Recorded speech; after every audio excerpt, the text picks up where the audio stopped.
Good morning, good afternoon, or good evening, my beautiful hot messes. My name is Mistress Lavender, and today I'm reading Rich AF by Vivian 2. I'm on page 254. Before we begin, make sure to like, comment, and subscribe. And don't forget to turn your post notifications. Let's start. Why you should not just Google file taxes for free.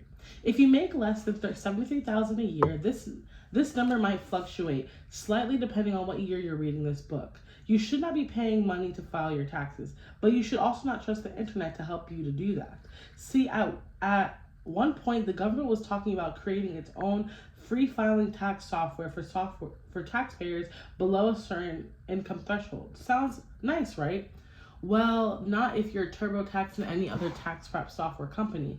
They got wind of the IRS plans for free filing software and panicked because they could eat up a huge chunk of their customer base. So in 2002, these tax prep companies put their lobbyists to work. They told the IRS, no, don't worry about it. Let us create free filing software. We already have the technology after all.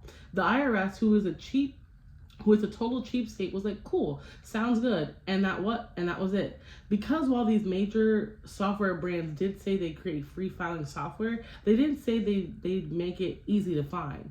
Their lobbyists all had their fingers crossed behind their backs when they made their promise, Avi. So while all the tax filing companies do have true free filing programs, they do everything they can to prevent you from finding them and make their flagship paid programs super misleading. For example, TurboTax Free Edition is riddled with booby traps where you'll be forced to pay to file if you did things like collect unemployment or pay student loans. Basic stuff that does not disqualify you from filing for free filing if you're under the income threshold. Even worse, they'll push these booby trap apps to the top of Google results using targeted ads and hope that anyone searching for file taxes for free will get too confused or too frustrated to realize they're in the wrong place and end up paying after all. For a list of your Rich BFF favorite free and low-cost tax filing software options, hit up richaf.club. Tax deductions and tax credits. So how do we not pay taxes like a rich person? We can maximize our deductions and credits, which even regular non-billionaire people can still do. Tax deductions and tax credits aren't anything fancy. They're just the government's way of incentivizing us to do stuff, whether that's owning a home, driving an electric vehicle, donating to charity, the list goes on. Here's the difference between the two. Tax credits are like a coupon for your taxes. A credit reduces the amount of taxes you owe, dollar for dollar. So if you have $1,000 tax credit, you'll pay $1,000 less in taxes. Tax deductions, on the other hand, don't subtract directly from your final tax bill, but from the income that determines what your tax bill will be. Basically, if you spend money on something that makes the IRS happy, the IRS goes, nah, it's cool. We'll just pretend like you never even earned that money. Wink. One major deduction is something we've already covered: retirement savings. If you contribute to a 401k or a traditional IRA, you can essentially subtract the amount that can contribute to those accounts from your income before you do the math on your taxes.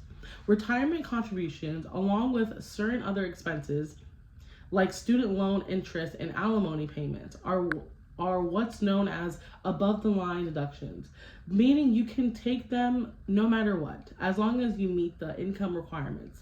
Like I described on page 197, other deductible expenses, however, things like charitable donations and mortgage interest paid, will apply only if you don't take what's called the standard deduction. Basically, everyone gets a certain amount deducted from their taxable income, no matter what, in the form of the standard deduction. This is just the government's easy peasy way of saying most of y'all are regular people, and regular people usually spend an X amount of deductible stuff. So we'll just assume that you spend that much on deductible expenses this year. You don't have to prove it or anything. Even. We cool. The amount of standard deduction changes every year, but it's usually a decent chunk of change. $13,850 for single filers and $27,700 for married couples filing jointly in 2023. So unless your deductions total up to more than that number, you should take the standard deduction.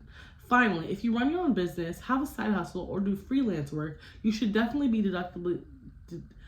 deducting eligible expenses. You don't need to itemize to take these. either, since they're deducting from your business income, not your wages from an employer. So definitely make sure you're not missing out. Financial advisors, tax pros, and building your money management team. Even when we can DIY something, sometimes we just want professional advice. Like, sure, you can go around Sephora, trial and erroring foundations by swatching on your wrist, and you'll probably find a good match eventually. Or you can let the consultant come over and scan your face with the little color matching undertone detector gun and get an exact match. Or maybe we want to save time and keep as many of our precious non-work hours as free as possible. So we let Instacart do our shopping. The upcharge fee and tip might be well worth the convenience. What the heck am I saying? The same is true for our financial lives. Whether we want to get tailored advice from a beyond our expertise, or just want to save ourselves the hassle of money-related chores, these are people who can be hired to make that happen. Now, we already know that rich people love themselves a good team, and money management is for sure on the top of the list for them. Bookkeepers, accountants, tax attorneys, estate planning attorneys, investment accounts, the list goes on. Investment managers, the list goes on. But for those of us who aren't high net worth individuals yet, it might not make sense to shell out for every single expert out there, especially if you don't know what each of them really does. It's easy to either jump the gun and pay for services we don't need at this stage in our money-making lives, to shell out for someone who's not actually acting in our best interest, or both. For example, one of the most common FAQs that I see popping up in my DMs is, Vid, how do I find a financial advisor? But real talk, most people don't need a financial advisor yet. If you're not at the point where you're maxing out all your tax advantage accounts every year, you more than likely don't need expert advice. The only thing you need to do at this stage is to keep on investing and increasing your income as much as possible. The thing about these financial pros is that they're best for dealing with money situations that are complex. But complex doesn't have to mean involving tons of capital. See, the reason rich people build up the teams isn't just because there are tons of zeros on their account statements. It's because their setups are complicated. Multiple properties across different states, college savings and trust funds to set up and manage, maybe some alimony payments to work out, or business structures to formalize. It's just a lot. But just having money doesn't automatically mean you need to run to a bunch of people telling what to do with it. If you're a rich person working a regular W-2 job, maxing out all your retirement accounts and putting the rest of your investment dollars into a straightforward portfolio of index funds and high-grade bonds, there might not be that much you need to change. Seriously, I don't care if you're pulling down $400K a year. If your budget and investment plan is working for you, there's no pressuring reason to hire someone to tell you what to do. That said, there are some financial professionals it's worth getting on board sooner than later. Here's who you might want to hire, when you might need them, and why, plus where to find them. Certified public accountant, a CPA. When it comes to dealing with the IRS, CPAs are the real MVPs. A certified public accountant is someone who helps people prepare and file their taxes and or business tax returns. If you have a CPA, you can basically dump all your forms on their desk or upload them to a secure file share and then sit back and wait for your draft return to be ready.